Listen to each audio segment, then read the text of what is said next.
제48회 조조는 장강에서 잔치하며 시를 읊고 북군은 전선을 이어놓고 무력을 쓰다.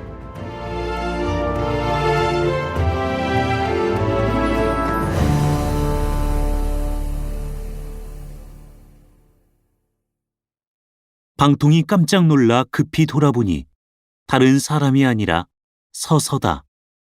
방통은 옛 친구를 알아보고 놀란 가슴이 비로소 진정되었다. 좌우를 둘러보니 아무도 보는 사람이 없어서 서서를 보고 공이 만약 내 계책을 깨뜨려 놓으면 강남 81주 백성들은 공이 다 죽이게 되오 하고 말했다. 서서도 웃으며 그럼 이곳 83만 인마의 목숨은 어찌하리오? 라고 한다. 그래, 원직은 정말 내 계책을 깨뜨릴 작정이오.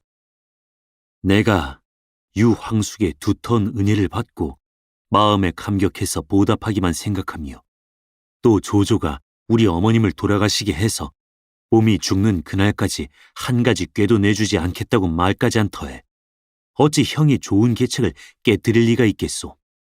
다만 나도 종군해서 이곳에 와 있으니 군사가 패한 뒤에는 옥석이 구별 없을 것이라 무슨 수로 그 화를 면해보겠소. 공이 내게 탈신할 계교만 일러주면 나는 입을 봉하고 멀리 몸을 피해버릴 작정이오. 허허, 원직의 높은 식견으로 어찌 그만한 일을 근심한단 말이오. 그러지 말고 선생은 어서 가르쳐 주시오. 방통은 서서의 귀에 입을 대고 뭐라 두어 마디 속살거렸다. 서서가 듣고 크게 기뻐하며 그에게 살해했다. 방통은 서서와 작별하고 배에 올라 강동으로 돌아갔다. 한편 서서는 그날 밤으로 좌우에 있는 사람을 시켜서 각 영체로 다니며 가만히 소문을 퍼뜨리게 했다. 이튿날이 되자 영체에서 사람들이 삼삼오오 모여 앉아 서로 소곤소곤 이야기하는데 모두가 그 말이다. 세작이 이것을 날아다가 조조에게 가서 군중이 지금 말들이 떠도는데 서량주의 한수와 마등이 우반에서 허도로 쳐들어오고 있다 합니다. 하고 고해 바친다. 조조는 크게 놀라서 급히 모사들을 모아놓고 의논했다. 내가 이번에 군사를 거느리고 남정하면서도 종시 마음에 근심하는 것이 한수와 마등이요. 군중에 떠도는 뜬소문을 그대로 믿을 것은 못 되지만 그래도 불갑을 방비는 해야 되겠소. 그의 말이 미처 끝나기 전에 서서가 나서며 말했다. 제가 승상께 돌아온 뒤로 조그만 공도 세운 것이 없어서 한이옵니다. 이제 인마 3천만 주시면 밤도와 산관으로 가서 애구를 지키겠는데 만일 긴급한 일이 있으면 다시 고하도록 하겠습니다. 만약 원직이 가준다면 내가 마음을 놓겠소. 산관에도 군사들이 있으니 공이 다 거느리도록 하시오. 이제 내 마복은 3,000명을 내고 장패로 선봉을 삼아줄 것이매 지체 말고 밤도와 떠나시오. 이리하여 서서는 조조에게 하직을 고하고 장패와 함께 즉시 그곳을 떠나가니 이것이 바로 방통이 서서를 구하는 계교였다. 후세 사람이 지은 시가 있다. 마등 한수가 틈을 타서 엄습할까. 조조가 남정하며 날마다 근심인데 봉추가 서서에게 일러준 한마디에 바로 죽을 물고기가 낚시를 벗어나누나.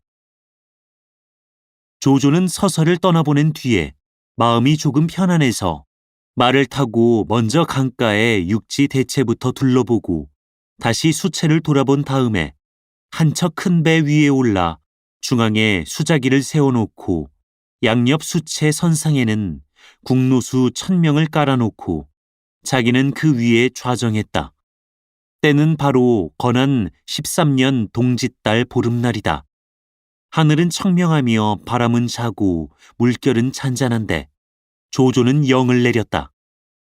대선 위에 연석을 배설하고 풍악을 준비해라.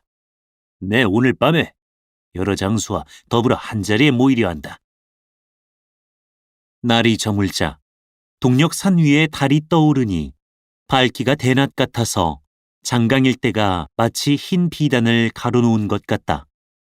조조가 배 위에 나와서 자리에 앉으니 좌우에 모시는 자 수백 명이 비단옷과 수놓은 도포를 입고서 손에 과를 들고 극을 잡아 버려 서고 문무 관원들은 각기 관등을 따라서 자리 잡고 앉았다.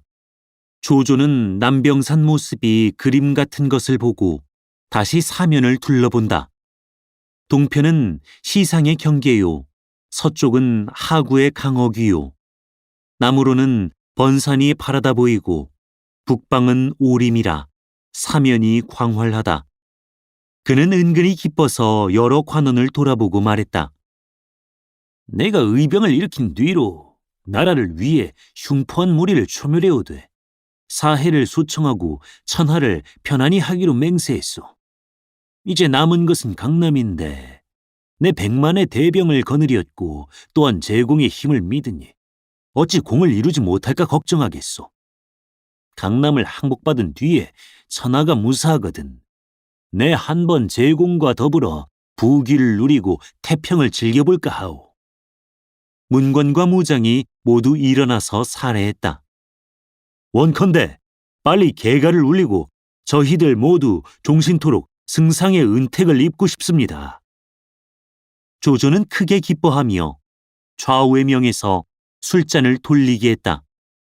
야반에 이르러 조조는 술이 취하자 손을 들어 남쪽 언덕을 가리키며 말했다. 주유와 노숙이 천시를 모르는구나. 내게로 투항하는 사람이 있으니 그들의 신복지원이 되었구나. 이는 하늘이 나를 도우시는 것이다. 순유가 말했다. 승상은 그런 말씀을 마십시오. 누설될까 두렵소이다. 조조는 크게 웃었다. 좌상의 제공과 좌우의 근시들이 모두 내 신복지인인데 말하기에 거리낄 것이 무엇이오? 조조는 다시 하구 쪽을 가리키며 비웃는다. 유비야, 제갈량아, 너희가 개미떼 같은 힘으로 감히 태산을 흔들어 보려 하니 어찌하여 그리도 어리석으냐? 그러고 나서 다시 여러 장수를 돌아보며 말했다. 내 나이 올해 54시오. 내 만약에 강남을 얻는다면 은근히 기쁜 일이 하나 있어. 전일의 교공이 나와 친교가 있어서 그의 두 딸이 다 국색임을 내 잘 아는 터인데 뒤에 뜻밖에도 각각 손책과 주유에게로 시집가 버렸어. 그러나 내 이제 장학가에 새로이 동작대를 세워놓았으니 만약 강남을 얻는 날에 이교를 데려다 누대 위에 두고 만년을 즐길 수가 있다면 내 소원은 그것으로 족하다 하겠소. 말을 마치자 크게 웃었다. 당나라 시인 두목이 지은 시가 있다. 백사장에 부러진 창 한 자루 아직도 삭지 않아 갈고 씻어내니 전조의 것이로다. 만약에 주랑을 위해 동풍안이 불었으면 봄 깊은 동작대에 이교는 갇혔으리. 조조가 이렇듯이 웃으며 이야기하고 있을 때 문득 들으니 까마귀가 남쪽을 바라고 울며 날아간다. 저 까마귀가 어찌하여 밤에 우는가? 조조가 물으니 좌우가 까마귀가 달이 밝은 것을 보고 날이 밝았나 해서 나무를 떠나 우는 것이옵니다. 하고 대답했다. 조조는 또 한 번 크게 웃었다. 이때 그는 이미 술이 어지간히 취했다. 삭을 들어다 뱃머리에 세워놓고 강물에 술을 뿌린 다음에 다시 잔에 술을 가득 부어 석잔을 연거푸 마시고서 삭을 비껴잡고 여러 장수를 대하여 내가 이 삭을 가지고서 황건적을 깨뜨리고 여포를 사로잡고 원수를 멸하고 원소를 거두고 깊이 세북에 들어가고 요동에 이르러 천하를 횡행했으니 이만했으면 가히 대장부의 뜻을 폈다고 하리다. 이제 이 경치를 다함에 마음에 느끼는 바가 있어 노래를 지어 부를 터이니 제공은 이에 화답하시오. 하고 노래를 지어 부르니 그 노래는 이러하다. 술 두고 노래한다. 인생이 그 얼만고. 비유하면 아침 이슬. 지난 날은 괴로움도 많았더라. 마음이 간계하여 시를 믿기 어려워라.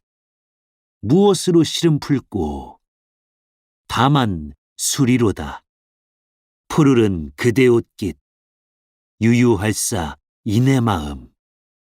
내 오직 그대로 인해 이제토록 침음하네. 들에 우는 저 사슴아 서로 불러 마름 먹나. 반가운 손님 모셔 비팟하고 생황분해. 밝고 밝은 저기 저 달 따볼 날이 어느 때냐. 시름도 그와 같아 끊을 길 바위 없네. 이 길 저 길로 손님들이 오시누나.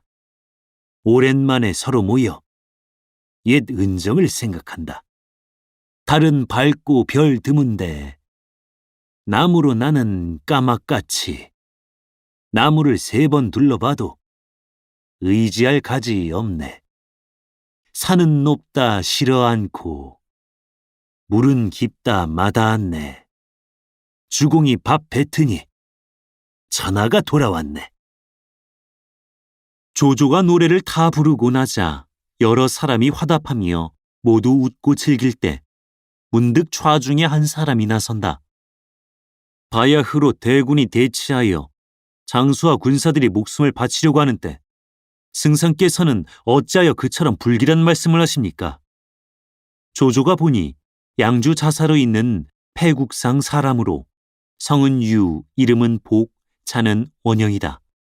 유복이 합비에서 몸을 일으켜 주치를 창립하고 이산한 백성들을 모아서 학교를 세우며 둔전을 넓히고 치교를 일으켜서 오랫동안 조조를 섬겨오는 동안에 공적을 세운 것이 적지 않았다.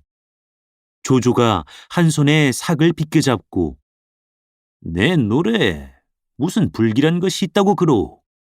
라고 한마디 물으니 유복이 달은 밝고 별 드문데 나무로 나는 까맣같이 나무를 3번 둘러봐도 의지할 가지 없네 라고 하신 것이 곧 불길한 말씀입니다. 라고 했다. 네가 어찌 감히 내 흥을 깨뜨리느냐? 조조는 발끈하고 어느 결에 손을 번쩍 놀려 유복을 한 창에 찔러 죽였다. 좌중이 모두 소스라치게 놀라고 술자리는 깨졌다. 그 이튿날 조조가 술을 깨어 후회하기를 맞이않는데 유복의 아들 유희가 들어와서 아비의 시체를 거두어 돌아가 장사진에게 해달라 청한다. 조조는 울면서 내가 어제 취중에 너의 부친에게 손을 잘못댔다. 참으로 후회막급이다. 삼공의 예로서 후히 장사를 지내라. 하고 군사를 내서 영구를 호송해 그날로 돌아가 장사 지내게 했다. 이튿날 수군 도독 모계와 우금이 장하에 엎드려서 아뢰었다. 대소선척을 모두 배합해서 연쇄해 놓았고 정기와 병장기들도 일일이 갖추어 놓았사오니 승상께서는 영을 내리셔서 곧 진병하십시오. 조조는 수군 중앙 대전선 위에 좌정하고 여러 장수를 모아서 각각 청령하게 하는데 수륙 양군을 다 각각 5색 기호로 나누니 수군 중앙 황기는 모계와 우금이요, 전군 홍기는 장압이요, 후군 흑기는 여건이요, 좌군 청기는 문빙이요, 우군 백기는 여통이다. 마보 전군 홍기는 서황이요, 후군 흑기는 이전이요, 좌군 청기는 악진이요, 우군 백기는 하후연이다. 수륙로 도저응사는 하후돈과 조홍이다. 호위왕래 감전사는 허저와 장효요. 그 밖의 장수들은 각각 대오에 넣었다. 분부하기를 마치자 수군 체중에서 북소리가 3번 울리며 각 대오의 전선들이 문을 나누어서 나왔다. 이날 서북풍이 갑자기 일어났으나 각 전선은 돛을 높이 달고 거센 파도를 헤치면서 나가는데 편안하기가 마치 평지를 가는 것 같았다.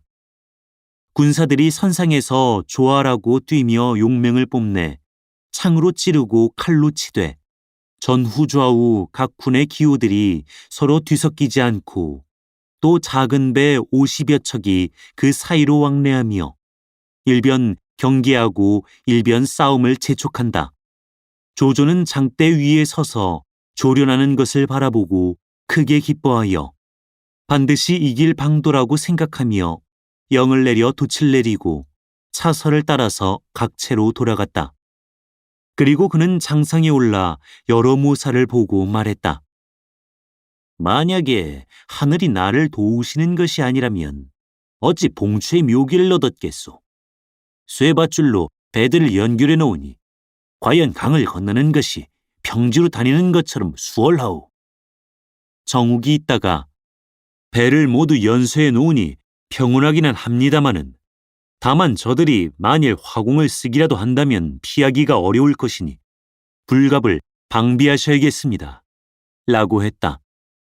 조조가 크게 웃으며 정중덕이 비록 원년은 있지만 실상 생각이 좀 미치지 못한 데가 있어. 라고 하자 순유가 곁에 있다가 중덕의 말씀이 심히 옳은데 승상은 어찌하여 웃으십니까? 하고 묻는다. 대저 화공을 쓰려면 반드시 풍력을 빌려야만 하는데 이 엄동에 다만 서풍 북풍이 있을 뿐이지 어찌 동풍 남풍이 있겠소.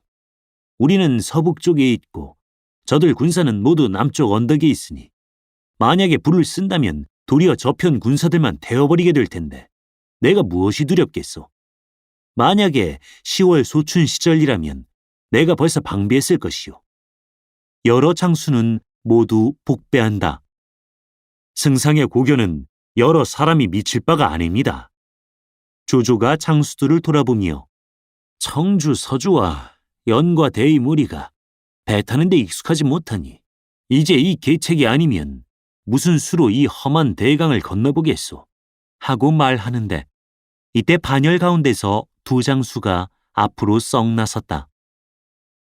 소장들도 유연지방 출신이기는 합니다만 또한 배 타는 데 능하오니 이제 순선 20척만 주시면 바로 북강 어귀에 가서 적군의 기와 북을 뺏어서 돌아와 우리 북군도 배 타는 데 능하다는 것을 한번 보여줄까 합니다. 조조가 보니 원소의 수하장수인 초촉과 창남이다. 그대들이 다 북방에서 태어나 아무래도 배 타는 것이 뜻같지 않을 테고 강남 군사들은 물 위를 왕래하는 데 숙련이 되었으니 경솔하게 목숨을 가지고 아이 장난처럼 할 일이 아니야. 만약 이기지 못한다면 달갑게 군법을 받겠습니다. 전선은 모두 다 연수해 놓았고 다만 작은 배들이 있을 뿐인데 한 배에 20명밖에 못할 것이니 그것 가지고야 어떻게 접전을 하나. 그래도 초촉은 만약 대선을 가지고 싸운다면야 뭐 기이할 것이 있겠습니까? 작은 배 20여 척만 내주시면 제가 장남과 반씩 거느리고 오늘 바로 강남 수채에 가서 길을 뺏고 장수를 베어 돌아오겠습니다. 하고 흰소리를 내서 조조는 마침내 허락했다. 그럼 그대들에게 배 20척과 정예군 500명에 모두 긴 창과 센 세뇌를 내줄 것이니 내일 새벽에 나가시게. 그리고 내가 대체 배들을 강상에 내놓아 멀리서 형세를 돕고 또 문빙으로 순선 30척을 거느리고 있다가 그대들이 돌아올 때 나가서 저붕하게 해주겠네. 초촉과 장남은 기뻐하며 물러갔다. 이튿날 사경에 밥을 지어 먹고 오경에는 정돈이 이미 끝났는데 이때 수차 안에서 북소리와 징소리가 요란하게 들렸다. 전선들이 모두 수채에서 나가 물 위에 분포하니 장강 일대에 청홍기가 한데 뒤섞인다. 초촉과 장남은 순선 20척을 거느리고 수채를 뚫고 나와서 강남을 바라고 나아갔다. 한편 남쪽 언덕에서는 간밤에 북소리가 진동하는 것을 듣고 멀리 바라보니 조조가 수군을 조련하고 있어서 세작은 이것을 주유에게 고했다. 그러나 주유가 산마루로 올라가서 봤을 때는 조조의 군사가 이미 전선을 수습해서 돌아간 뒤다. 이튿날 갑자기 또 북소리가 하늘을 뒤흔드는 것을 듣고 군사가 급히 높은 데 올라가서 바라보니 작은 배들이 물결을 헤치며 이편으로 오고 있다. 그 군사는 나는 듯이 중군에 고했다. 주유가 장하에 대고 네 감히 먼저 나가겠느냐 하고 물으니 한당과 주태 두 사람이 일시에 나선다. 저희가 임시 선봉이 되어 적을 깨뜨리겠소이다.